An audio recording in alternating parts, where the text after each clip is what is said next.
Sejam muito bem-vindos ao Mesa de Debates. Aqui quem está falando é o Guilherme. Vamos dar sequência aqui na nossa programação da semana, fazendo aqui o debate político, né, conversando sobre as eleições, mas também em outros temas também, né?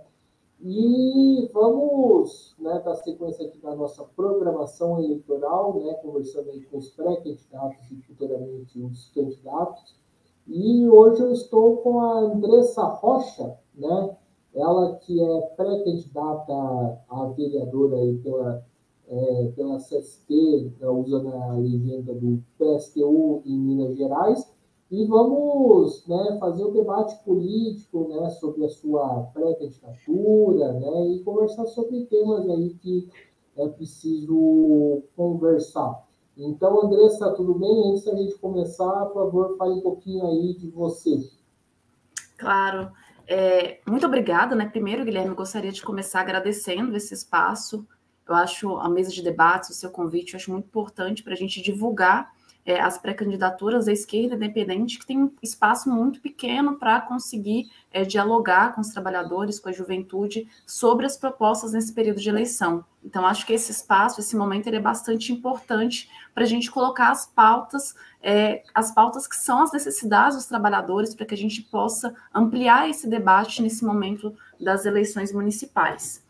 Como você já colocou, eu sou Andressa, sou professora da rede estadual aqui em Minas Gerais, sou militante da CST, comecei a militar na juventude, e inclusive foi bem próximo quando eu conheço a CST, quando eu começo a militar, foi nesse momento de um período de eleição, que é onde a gente consegue ter mais acesso a propostas, a opiniões, e foi onde que eu me senti assim, bastante contemplada com as propostas da CST naquele período, e desde então eu venho nesse caminho da militância.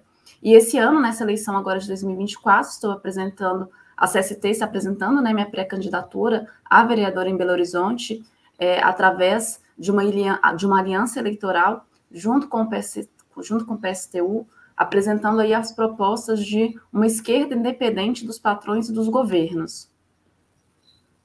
Perfeito. E, Andressa, já começando aqui, né, o debate, a nossa conversa, né, e eu gostaria aí de saber, né, como que uma pré-candidatura sua pode ajudar, por exemplo, na luta dos professores de Minas Gerais contra o Zema, né? É possível fazer uma relação entre, né, as eleições e uma luta importante que acontece na educação? Sim, não, com certeza. Eu acho que, inclusive, a pré-candidatura, as pré-candidaturas da SST têm esse principal intuito de fortalecer a mobilização dos trabalhadores, de ser uma campanha a serviço da luta dos trabalhadores. E eu, como uma trabalhadora da educação do Estado, a gente veio nesse último período deste ano com uma batalha bastante importante contra o governo Zema, que hoje no estado de Minas Gerais não paga o piso nacional da educação aos trabalhadores. Aqui no estado a gente fala de uma categoria que é majoritariamente contrato temporário, é uma precarização muito grande da educação no estado, além da falta de verbas para infraestrutura, para o funcionamento das escolas. Então, é fundamental que a luta que a gente constrói no dia a dia contra o governo Zema, por uma educação de qualidade, que passa, inclusive, também pela revogação do novo ensino médio, ela tem que ser uma das principais pautas, e a nossa pré-campanha está a serviço dessa mobilização, de construir com os trabalhadores, de construir com as trabalhadoras um movimento que a gente siga lutando pela revogação do novo ensino médio, pelo pagamento do piso nacional da educação, que hoje não é cumprido pelo Estado, pela efetivação dos trabalhadores, por concurso público, para que a gente reverta essa situação de uma maioria maçante de trabalhadores em contrato precário, em contrato temporário. Então, a gente coloca a nossa pré-campanha, a nossa luta e mobilização a serviço de impulsionar e de seguir construindo a mobilização dos educadores, dos trabalhadores da educação aqui no Estado, assim como no município de Belo Horizonte também. Certo. E, Andressa, Gostaria aí, já que você entrou nesse tema aí, por exemplo, do novo ensino médio, né, da questão aí do físico, gostaria de saber, né, como que você enxerga essas questões, né, hoje. Certo. A respeito, assim, do novo ensino médio, nós, da CST, nós avaliamos que o novo ensino médio, ele aprofunda ainda mais as desigualdades, principalmente dos estudantes de escola pública, a ingressar em uma universidade pública, a cursar um curso superior, e é um mecanismo ali de construir, de formar uma mão de obra barata e precariza muito os estudantes. Os estudantes, eles chegam no ensino médio com uma grade curricular de mais de 20 disciplinas, dentre essas, uma carga horária muito grande de disciplinas que compõem aí os itinerários formativos, que compõem a grade do novo ensino médio, que são disciplinas que não contribuem de fato com a formação dos jovens, dos estudantes. Por exemplo, eu acho que eu posso dar um exemplo bastante próximo e pessoal. Eu sou professora, a minha disciplina é a arte, e este ano eu estive lecionando uma disciplina do novo ensino médio que se chama playlist musical. O que uma disciplina, o que o conteúdo de playlist musical ele tem a agregar na formação desses jovens? Sendo que são diversos conteúdos que a gente poderia ali estar trabalhando dentro da própria disciplina curricular da Base Nacional Comum. E esse é um exemplo. A gente tem diversos outros, empreendedorismo, diversas outras disciplinas que sobrecarregam esses estudantes com o número de disciplinas, a carga horária maior na escola e, de fato, não contribui com a formação desses estudantes, aprofunda as diferenças, tanto que não é pouco que um dos principais investidores, patrocinadores do novo ensino médio é o próprio iFood. Então, a gente coloca que, inclusive nos diálogos com os estudantes, os próprios estudantes também, eles não se sentem contemplados com a reforma do novo ensino médio, nem o que estava colocado, nem a reforma da reforma que foi implementada agora, que muda muito pouco, que segue com ali os itinerários, os formativos, as disciplinas eletivas, que, de fato, é um atraso assim na formação. E aí a gente acha importante, inclusive, a gente já vem construindo esses diálogos com os estudantes, com os trabalhadores, de como a gente pode construir a luta, construir a mobilização pela revogação do novo ensino médio.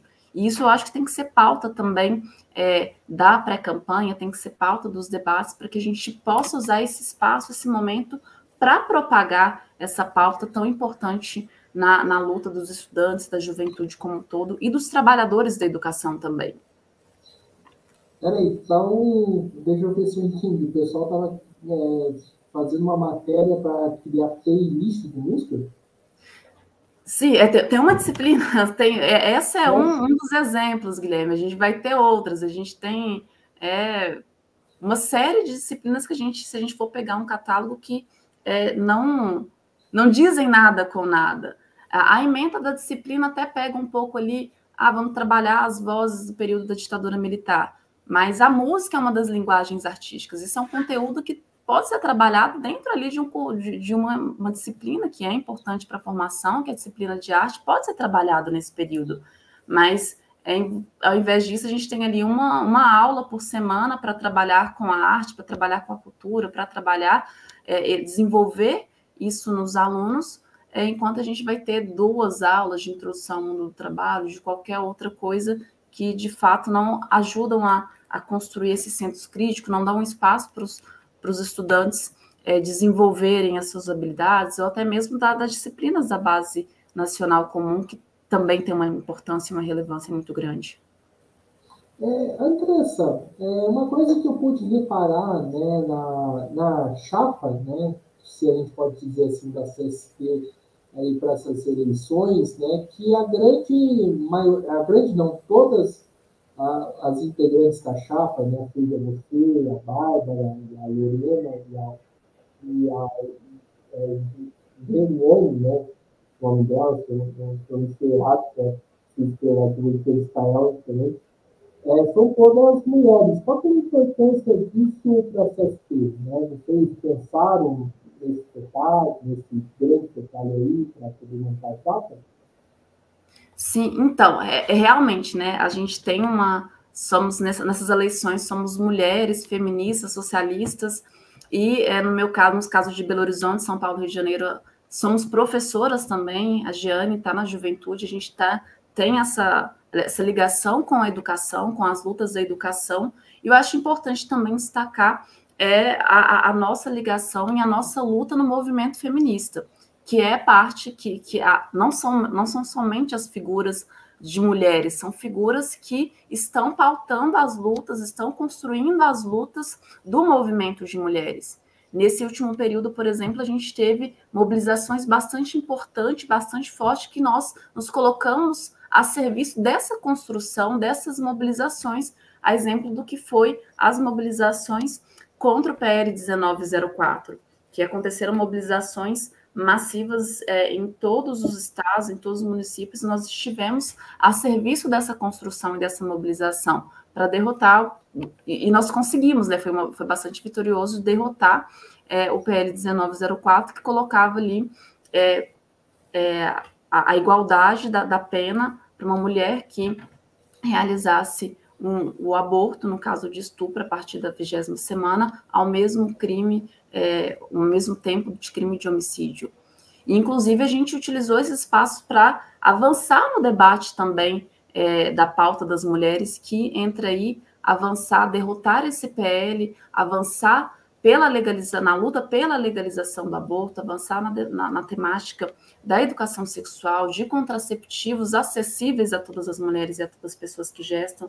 E todo esse paralelo dessa luta nacional que foi construída, ela se reflete também aqui no município de Belo Horizonte. Aqui a gente teve uma lei que foi sancionada e foi derrubada também, de uma lei que obrigava o município a divulgar os dados das pacientes, das pessoas que realizassem um procedimento de aborto dentro dos casos já previstos em lei.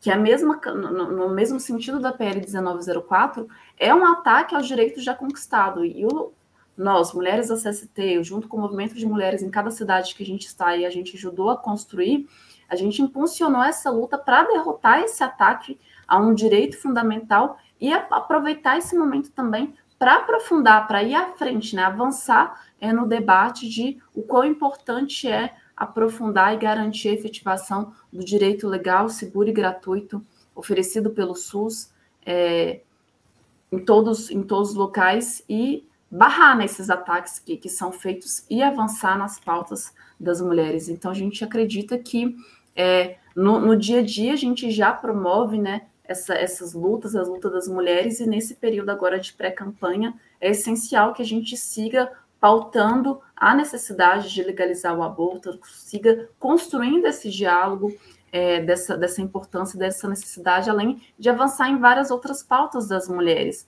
como, por exemplo, como a gente barrar os números, como a gente inverter os números de violência contra as mulheres, de homicídio, de violência sexual, inclusive. E se a gente tem esse cenário de diversos ataques, de diversas violências, é importante que a gente paute também que é preciso ter verba para combater esse cenário, é preciso ter verba para que tenha assistência a essas mulheres. E isso passa, inclusive, ali através do debate econômico, como que se faz para ter verbas para investir na saúde das mulheres, para investir para políticas públicas contra a violência de gênero, e isso passa, por exemplo, pelo não pagamento da dívida pública, pela taxação das grandes fortunas, para que se tenha verbas e que se invista de fato nessas pautas das mulheres. Certo. E como que você vê essa questão de políticas públicas para as mulheres na cidade de BH? Certo.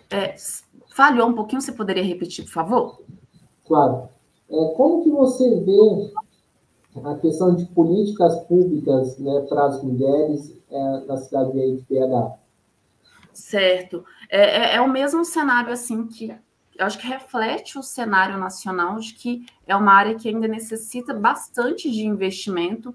E quando eu coloco que a nível nacional tem a questão do não pagamento da dívida pública, a nível municipal, a gente precisa batalhar, por exemplo, pela revogação da lei de responsabilidade fiscal, que é um mecanismo que garante o pagamento, enche banco dos banqueiros e limita o investimento nas áreas sociais. E isso vai impactar, inclusive, verbas para as políticas públicas contra a violência das mulheres, isso esbarra, inclusive, na questão da educação, porque pega todas as áreas, né? Não se investe, garante a lei de responsabilidade fiscal e não se tem recursos para investir na saúde das mulheres, nas políticas de prevenção de violência, não se investe na educação, não se tem creches em tempo integral, e tudo isso impacta ali na vida, sobretudo das mulheres, principalmente das mulheres que precisam trabalhar, que precisam ter toda uma dinâmica ali da vida e não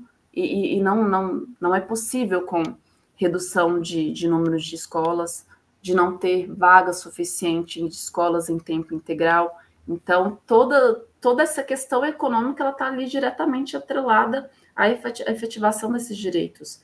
E aí, nesse caso, inclusive, das políticas públicas voltadas às mulheres, uma das pautas entraria nisso, né? A revogação da lei de responsabilidade fiscal para que se tenha verba e se invista de fato nessas áreas sociais, nas políticas públicas para as mulheres também. Isso também, né, passaria aí fazer um combate, né, contra o arcabouço fiscal? Sim, com certeza. Com certeza, eu acho bastante importante você tocar, inclusive, na questão do arcabouço fiscal, que, embora tenha passado, eu acho que é importante a gente pautar bastante sobre o arcabouço fiscal, que é um mecanismo que vai garantir o pagamento da dívida pública, vai garantir ali que os multimilionários, que os banqueiros continuem tendo ali o pagamento da dívida de forma religiosa, enquanto as outras áreas são duramente atacadas. O arcabouço fiscal ele vai ser parte importante, né, a parte fundamental, que, por exemplo, vai impactar para que os trabalhadores da educação não tenham o efetivado pagamento do piso nacional da educação, que vai se traduzir, por exemplo, no que foi esse ano os trabalhadores das universidades federais que tiveram reajuste zero, e que hoje, por exemplo, vai impactar também no não reajuste, na precarização da carreira, de condições de trabalho dos servidores do meio ambiente que hoje estão em greve também.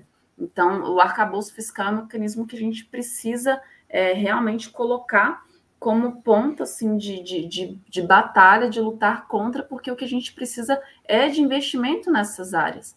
Inclusive, assim, pegando um pouco do gancho do que eu coloquei dos trabalhadores do meio ambiente, dos trabalhadores do INSS, que são greves que estão em curso, a gente acha importante colocar toda a solidariedade, colocar a nossa disposição e esse período de pré-campanha também para prestar essa solidariedade, prestar esse apoio ativo a esses trabalhadores e fazer, inclusive, esse debate, né, de que é necessário combater o arcabouço fiscal, é necessário lutar pelo não pagamento da dívida pública, pela taxação das grandes fortunas, porque tudo isso impacta ali na efetivação dos direitos, nas condições de trabalho, no reajuste salarial desses trabalhadores, e além de impactar as outras áreas, né, como a saúde, como a educação, que são ali geralmente as primeiras a serem atacadas, as primeiras a terem o corte de verbas. Então, realmente, assim, o arcabouço fiscal ele tem que estar ali como uma tarefa número 1 de lutar contra o arcabouço fiscal, assim como continuar lutando e mobilizando pela revogação das reformas trabalhistas, da reforma da Previdência. São coisas que precisam estar, assim, na ordem do dia, na pauta nas nossas pautas, como eixo de mobilização, eixo de seguir batalhando por esses pontos. Andressa, a gente estava falando aqui na questão da violência, da questão da mulher, né? Uma das coisas que a gente precisa tratar nas eleições, mas não somente nas eleições, mas no cotidiano, né? É a questão da violência, né? Contra a mulher. Como que você enxerga esse tema em PH? Certo.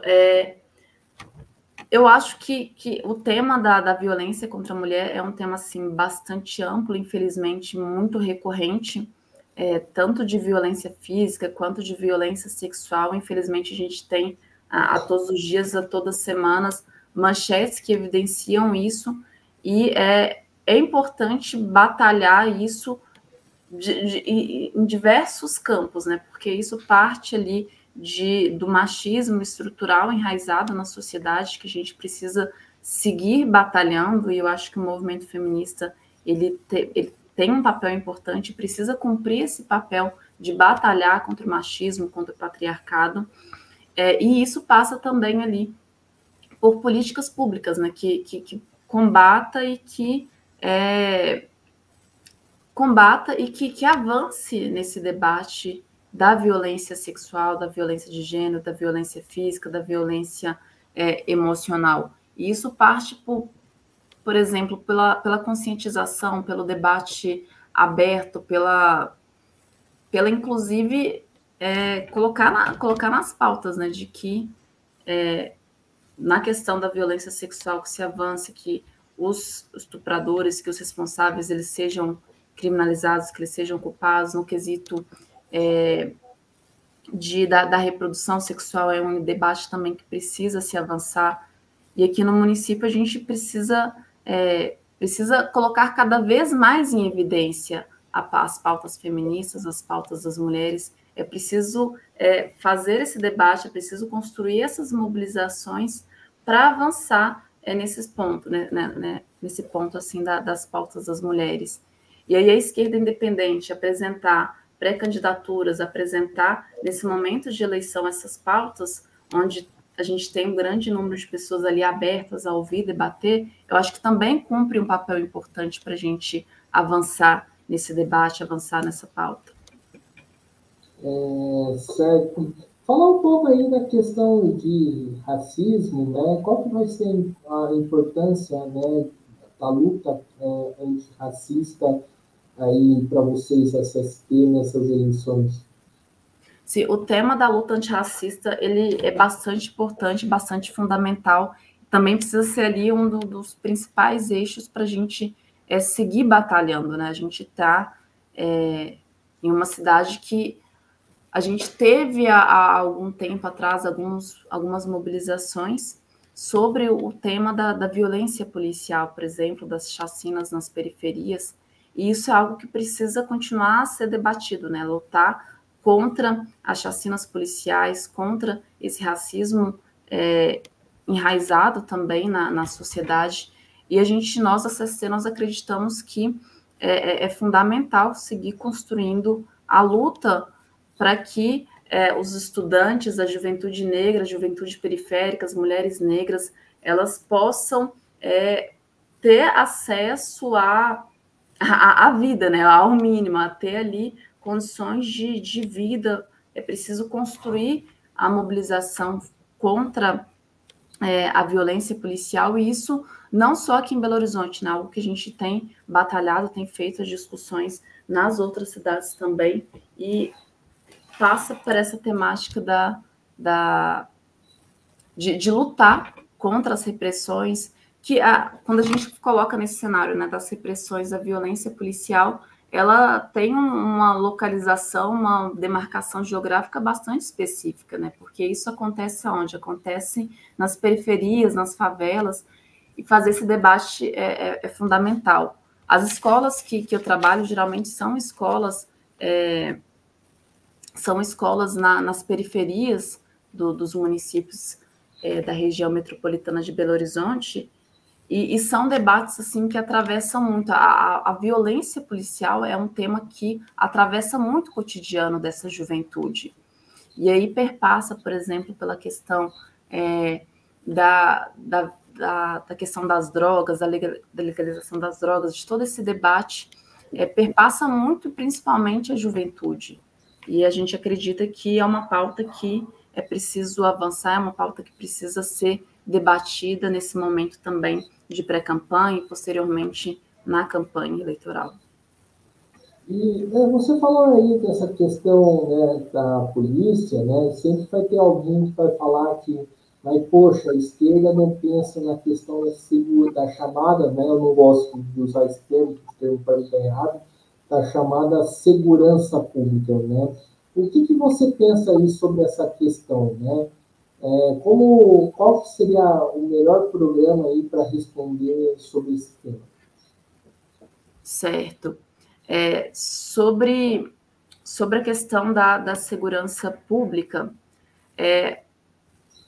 a gente está falando, quando a gente bota essa temática, né, da segurança pública, a segurança, em primeiro lugar, de quem a gente está falando, né? Porque quando a gente coloca nessa temática, assim, no geral, no geral, se desconsidera, por exemplo, a segurança dessa juventude, dessas mulheres, dos trabalhadores em geral, por exemplo, das periferias, que são áreas que são atacadas, que são duramente atacadas e que são alvo ali, por exemplo, da polícia. E na questão, no quesito de como avançar, de como, na questão, inclusive, das drogas, a gente parte ali no debate da segurança pública e que é preciso avançar, por exemplo, na prevenção, na educação, em saúde, em direitos sociais, investir em empregos. A gente está falando hoje, por exemplo, quando a gente pega na temática da juventude, de uma juventude que é bastante desiludida e sem expectativa de um futuro melhor. E se a gente quer avançar nessas pautas, a gente precisa oferecer mecanismo para que essa juventude ela tenha uma perspectiva, para que ela tenha acesso a um futuro. E isso passa pelo investimento, por exemplo, na educação, em direitos sociais, passa por ter emprego, né? Quando a gente está, nós que somos professores, a gente está ali no ensino médio, principalmente ali no terceiro ano, a juventude tem uma angústia muito grande, né, do que vem a seguir. Então, passa por tudo isso, né, ter uma educação de qualidade, garantir que se tenham empregos e empregos com direitos, né, com os direitos sociais, não os empregos precários, que, em sua maioria, é o que estão ali dispostos à primeira mão para essa juventude. Então, eu acho que passa por essas principais coisas: investir em prevenção, investir em educação, em saúde, em geração de empregos. Eu acho que todo esse debate envolve essas outras temáticas. E você falou aí a questão, né, das drogas, né? O que a CSP e você pensa sobre esse tema? Certo. Na questão, assim, das drogas, o que é colocado hoje, né? A proibição que é colocada hoje, a gente já viu que não é algo que soluciona. A criminalização das drogas hoje, ela serve para lutar para a prisão, né, da juventude negra e da juventude periférica. E nós, a CST, nós acreditamos que o caminho, né, se passaria pela legalização de todas as drogas para combater o tráfico e trabalhar no quesito da prevenção e da redução de danos, que é uma lógica invertida do que tem hoje, né? Porque hoje o que a gente tem não é um combate às drogas, a gente tem um combate à juventude negra e à juventude periférica. A proibição que está colocada hoje não combate de fato ao tráfico de drogas, não combate, não se tem uma política de fato de prevenção, de redução de danos. Então, passar por esse processo da legalização das drogas e trabalhar em um combate efetivo, no combate, na prevenção, inclusive, também na redução de danos por o uso dessas drogas. Certo.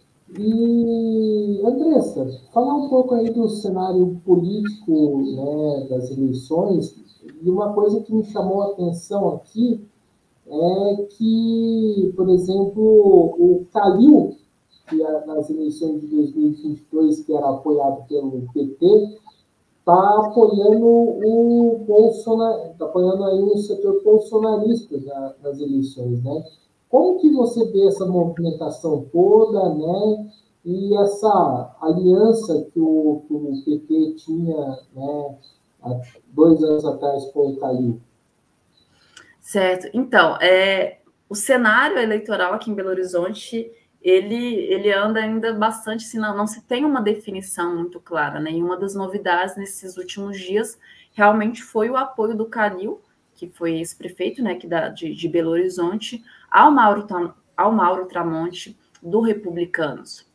E toda essa movimentação, eu acho que coloca ali como o PT que apoiava o Calil, que hoje compõe a Frente Ampla, nos coloca, acho que evidencia para a população de Belo Horizonte que nem a Frente Ampla, nem o apoio ao Republicanos do Calil hoje é a saída para os trabalhadores.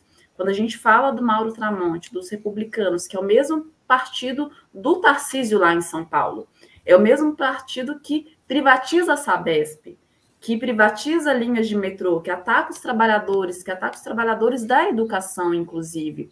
Não pode ser essa saída para os trabalhadores, para a população de Belo Horizonte, não pode passar por um setor da extrema-direita que lá no nosso estado, aqui vizinho, já demonstrou que a política, a forma de governar é de ataque aos trabalhadores. Então, essa movimentação que o Calil faz, inclusive, faz parte ali de um interesse, de uma construção já para o próximo período eleitoral, né? Para como o Calil vai se postular, ao se candidatar ao governo, já faz parte de toda essa construção já de uma próxima eleição. O Mauro Tramonte hoje é quem lidera as pesquisas aqui em Belo Horizonte, e eu acho importante, inclusive, fazer esse diálogo, que é um setor que não nos representa, do partido que em São Paulo, nesse último período, promoveu uma série de ataques aos trabalhadores, um partido privatista também, né, que coloca... Em Belo Horizonte mesmo, a gente já tem exemplos de que a privatização nada ajuda a população, além de precarizar ainda mais o serviço. Aqui a gente tem um exemplo, por exemplo, do metrô que foi privatizado, e que, com uma série de promessas que foi feito, o que se traduz numa piora do serviço, numa piora do atendimento, numa precarização do acesso, sem ampliação do serviço, pelo contrário, a redução. A gente tem um exemplo bem parecido do que se traduz a privatização. E é o que o Tarcísio, do mesmo partido, né, do Mauro Tramonte, propõe lá em São Paulo. E são medidas, são políticas que a gente precisa combater. Em São Paulo, por exemplo, nós da CST, nós fizemos parte ativa da mobilização dos metroviários, dos trabalhadores metroviários, dos trabalhadores da Sabesp, que construíram greves e mobilizações importantes contra esse processo de privatização do Tarcísio. Certo. Você falou aí da privatização do metrô de PH, né? O metrô foi privatizado, né? E é de competência no âmbito federal, né? Então, assim, foi o Lula, né? O governo Lula que implementou essa privatização. O que dizer sobre isso? Sim, não, é importante destacar isso, né? Já tinha todo um processo de privatização, mas quem concretiza a privatização do metrô de Belo Horizonte é o governo Lula. Logo ali, nos primeiros dias do seu mandato, o governo Lula, o governo da Frente Ampla, foi quem privatizou o metrô de Belo Horizonte, que se traduz hoje em todos esses problemas que eu te coloquei, em toda essa piora do atendimento, do serviço, da mobilidade do município, da cidade aqui. Eu acho importante colocar isso porque os trabalhadores, foi uma pauta muito reivindicada dos trabalhadores, a não privatização do serviço do metrô, e o governo Lula, juntamente com a Frente Ampla, beneficiou ali os mega empresários envolvidos em toda a negociação. Não a privatização em nenhum momento, em nenhum ponto, em nenhum aspecto contribui com a mobilidade da cidade de Belo Horizonte. E é importante fazer essa denúncia, que o governo Lula, ele contribuiu, ele assinou, foi ele que concretizou a privatização do metrô de Belo Horizonte, em que os trabalhadores fizeram importantes mobilizações contra essa privatização, e inverte toda a lógica, né, que a gente defende um serviço de transporte acessível, um serviço que atenda de fato a mobilidade dos trabalhadores, dos estudantes, da população em geral que defende desse serviço. E se traduz hoje, inclusive, em um aumento cada vez maior da passagem com a piora de serviço de um transporte que cumpre num papel assim da mobilidade, não cumpre um papel tão efetivo, né? Junta toda a questão do metrô com a questão do transporte de Belo Horizonte, que também tem tarifas muito altas, tem toda uma máfia do transporte ali envolvida, que se traduz nisso, né? Tarifas altas, a custo alto, que despende de um número de horas muito grande para os trabalhadores e estudantes fazerem a sua locomoção do dia a dia. E aí, voltando no que você pegou, é importante fazer essa denúncia, né? O governo Lula, o governo da Frente Ampla, foi quem privatizou o metrô de Belo Horizonte e que se traduz hoje nesse ataque tanto aos trabalhadores do metrô quanto da população em geral que depende desse serviço. Andressa, a CST, e eu acho que, por isso se eu estiver errado, eu tinha lido um artigo da CST reivindicando aí uma postura que eu achei bastante correta da unificação dos setores revolucionários, né? Que acho que é algo que está, né, faltando um pouco nessas eleições e que faltava menos, por exemplo, nas eleições de 2022, no meu ponto de vista, né? Qual que é a importância da gente fazer essa unificação? Porque a gente, tudo bem, a gente tem a candidatura, o PSTU, que segue legenda para a CST, para o MRT, para o SOB e outras organizações menores, mas, ao mesmo tempo, né, parece que cada um está, né, atuando de forma separada, cada um atua para apresentar o seu programa. Qual que é a importância da gente fazer essa unificação? Né? Porque parece que cada um está construindo o próprio feudo. Certo. Eu acho que essa temática da unificação, de se ter uma frente de esquerda que, nesse período de eleições, se postule como uma alternativa aos trabalhadores, para os trabalhadores, é bastante importante. E foi algo que, na última eleição, na eleição passada, a gente chegou mais próximo. Se a gente faz um debate de toda a conjuntura, de como vai se concretizando os cenários eleitorais, o que a gente tem de um lado ali, setores ligados ao bolsonarismo, e de outro lado, setores ali da Frente Ampla. E que nenhum desses setores, no último período, não colocou e nem vai colocar, né, uma saída de fundo, uma saída de fato para os trabalhadores. E para as pautas que estão colocadas, para as mobilizações que estão colocadas. Quando a gente pensa na Frente Ampla, por exemplo, em todos os estados a gente está falando da Frente Ampla que passou... A Frente Ampla do arcabouço fiscal, a gente está falando da Frente Ampla que, para os trabalhadores das universidades federais, foi um reajuste zero e que, ainda mais grave, que criminaliza a greve dos servidores ambientais nesse período.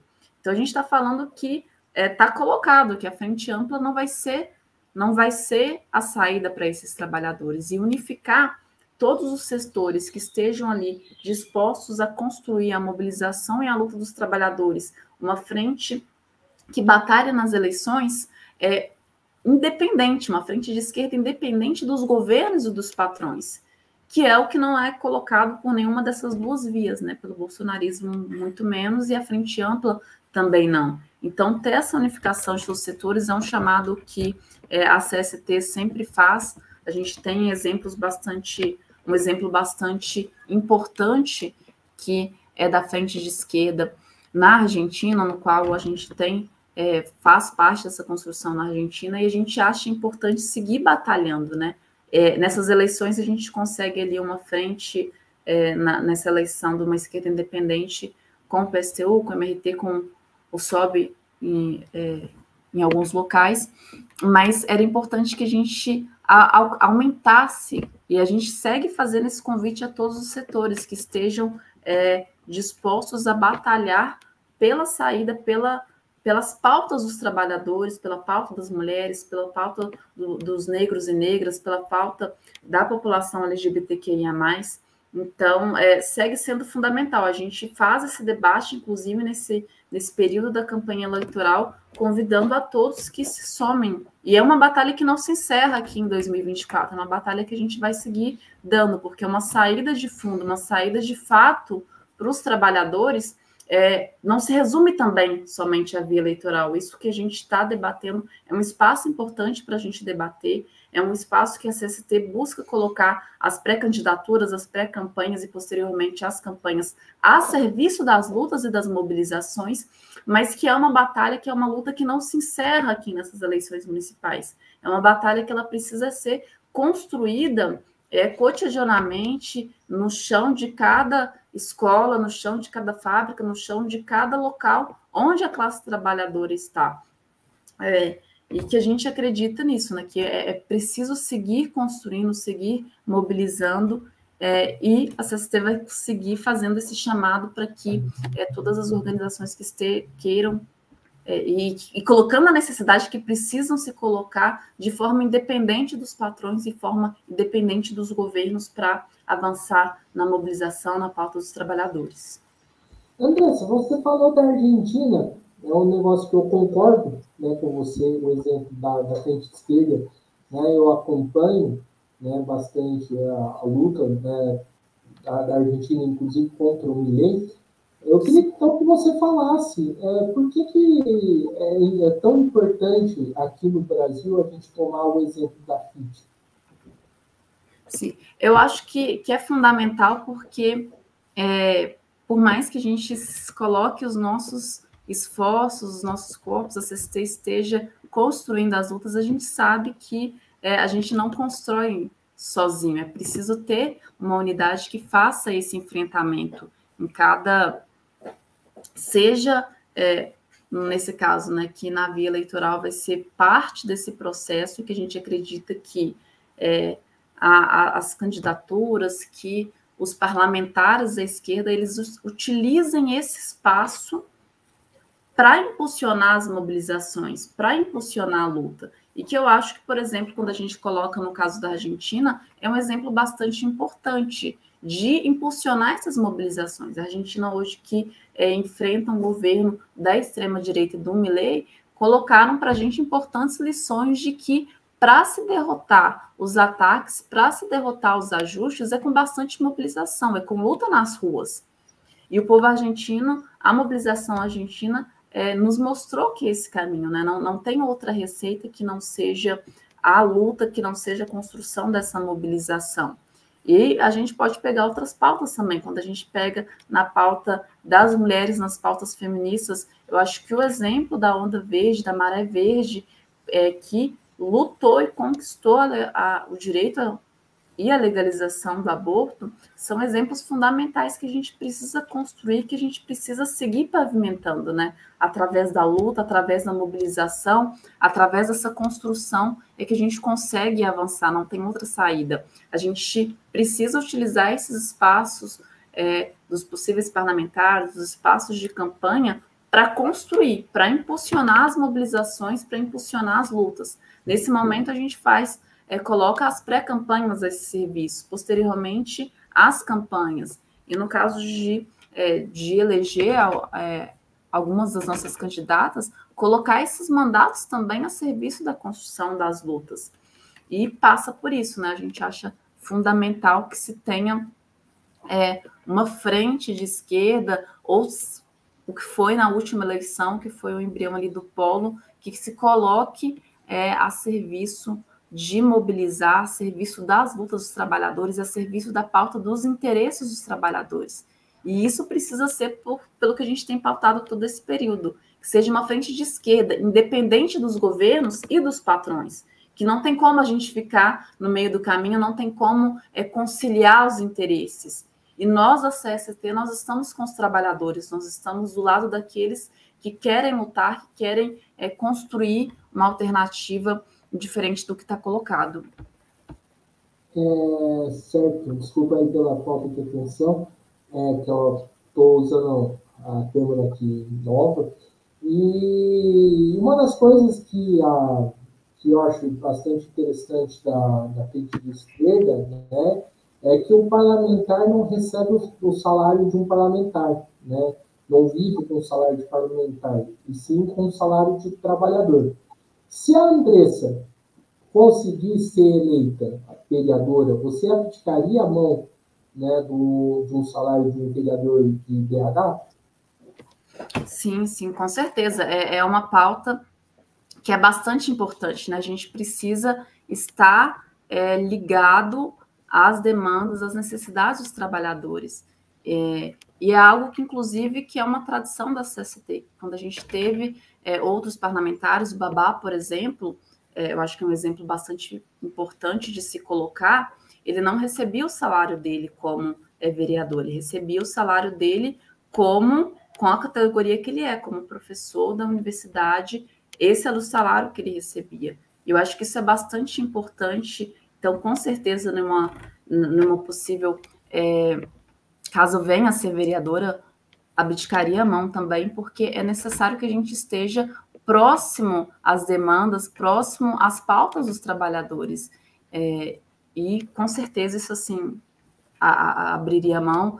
E é algo que eu acho que é assim, acho não, né? Tenho certeza que é unitário para toda a corrente socialista de trabalhadores e trabalhadoras. Então, qualquer uma das pré-candidatas que você conversar, que outras pessoas conversarem, vai ter essa mesma posição, porque é uma pauta bastante importante para a gente, de exemplos que já tiveram e de exemplos que a gente vai continuar seguindo em possíveis outras eleições. É isso, não tenho outra resposta que não seja, sim, abrir mão, continuar recebendo o salário como trabalhadora da educação, no caso. Para a gente ir finalizar aqui a nossa conversa, né? A CST é uma corrente, né, que pelo próprio nome diz, que significa socialista, né? O que é esse socialismo para a CST? O que é o comunismo? E se a gente vai chegar numa sociedade socialista, numa sociedade comunista, através das eleições? Certo. O que nós da CST, o que nós da Corrente Socialista de Trabalhadores e Trabalhadoras batalhamos por uma sociedade sem classes, né? Que a gente chegue a socialismo, que a gente não tenha uma classe que oprima, que explore a outra. E é isso que a gente busca. Em cada pauta que a gente coloca, em cada pauta, em cada luta, em cada mobilização que a gente constrói, que a gente coloca, a gente vem almejando um horizonte maior, né? Que seria, por exemplo, rumo a um Brasil socialista. E que eu acho que se traduz de forma simples nisso, né? Numa sociedade sem classes, numa sociedade em que uma classe não seja oprimida pela outra, em que a gente tenha condições de viver com tranquilidade, de ter acesso a todas as coisas que a gente precisa para sobreviver, de ter acesso à saúde, de ter acesso à educação, de que todas as pessoas elas sejam livres e possam viver de forma digna. E aí a gente passa pelas mulheres como um todo, as mulheres negras, a população LGBTQIA+, todos os trabalhadores, e é isso que a gente batalha, é isso que a gente constrói, né? Uma sociedade sem classes, onde a gente possa viver, que a gente possa ter lazer, trabalho e condições de vida dignas, que é algo que dentro do capitalismo não é possível alcançar, né? Que o capitalismo, o que ele faz todos os dias é nos explorar, se utilizar das opressões para nos explorar ainda mais, e é algo que a gente segue construindo essa batalha rumo a um Brasil socialista, rumo a uma sociedade sem classes. Então é isso aí, pessoal. Estamos encerrando aqui mais uma entrevista do Mesa de Debates. Quero aqui, né, agradecer a participação da Andressa, né? Gostei, né, de fazer esse papo com ela, achei muito bom. E antes de passar, né, para as considerações finais, né, novamente aqui prestar uma pequena homenagem ao Marrom, que infelizmente veio a falecer essa semana, né, na verdade faleceu hoje, e, né, dizer aí que a gente se solidariza, né, com amigos, familiares, militância e principalmente aí o povo do Pinheirinho, né, que o Marrom era uma das principais lideranças da época do Pinheirinho de São José dos Campos. Então, nossa solidariedade aí a todos aqueles que hoje estão tristes com a partida, né, do Marrom. Então, eu passo a palavra aí para a Andressa fazer suas considerações finais. Novamente, eu gostaria de agradecer o espaço para a gente fazer esse debate, colocar o cenário político de Belo Horizonte, debater um pouco de quais são as propostas, o que a gente pensa de propostas para Belo Horizonte. É fundamental que a esquerda, independente dos patrões dos governos, ela possa ter espaços como este que você coloca para divulgar, para debater com todo mundo, de que existe a possibilidade de construir algo diferente, que existe algo por fora dessa polarização do bolsonarismo da frente ampla. E a gente segue, vamos seguir, né, empenhados em construir, fazer esses debates, seguir esse debate, construindo um programa que atenda de fato à luta dos trabalhadores, das mulheres, que paute a importância da legalização do aborto, que paute a questão do transporte, que paute, inclusive, por exemplo, que não deu tempo da gente falar, mas que é fundamental também a pauta do meio ambiente, que em Belo Horizonte a gente precisa avançar muito. Tem a questão, por exemplo, da Stock Car, um evento automotivo que, para acontecer, incluiu ali corte de centenas de árvores. Uma cidade, por exemplo, que no último ano teve o maior aumento da média de temperatura anual. Então, a pauta do meio ambiente, ela precisa ser bastante discutida, a pauta da educação, falando como uma pessoa, uma trabalhadora da educação, como mãe, como uma pessoa que enxerga a educação como um ponto bastante importante de apoio, de mobilização e de luta, que a gente precisa avançar na questão da violência policial, da questão racial. São pautas que a gente precisa construir, precisa avançar, e que a gente coloca a CST, coloca essa pré-campanha a serviço das lutas e das mobilizações. E que é isso que a gente vai fazer, que a gente faz e que vai fazer nesse último período. Apostar, apoiar, construir ativamente cada luta, cada mobilização, para que a gente consiga avançar nas pautas dos trabalhadores, da juventude como um todo. Então é isso aí, pessoal. Então não se esqueça aqui, né, de se inscrever no canal Mesa de Debates que tudo um pouco, né? Novamente aqui agradecendo a Andressa. Também curta o vídeo, se inscreva no canal, comente o que achou, compartilhe essa entrevista, siga a gente nas nossas redes sociais. Nós estamos no Facebook, TikTok, Instagram e no Quai. E quem puder, contribua aqui com o nosso Pix 385-007 02800 CPF. Então é isso aí. A programação continua. Um forte abraço e fui.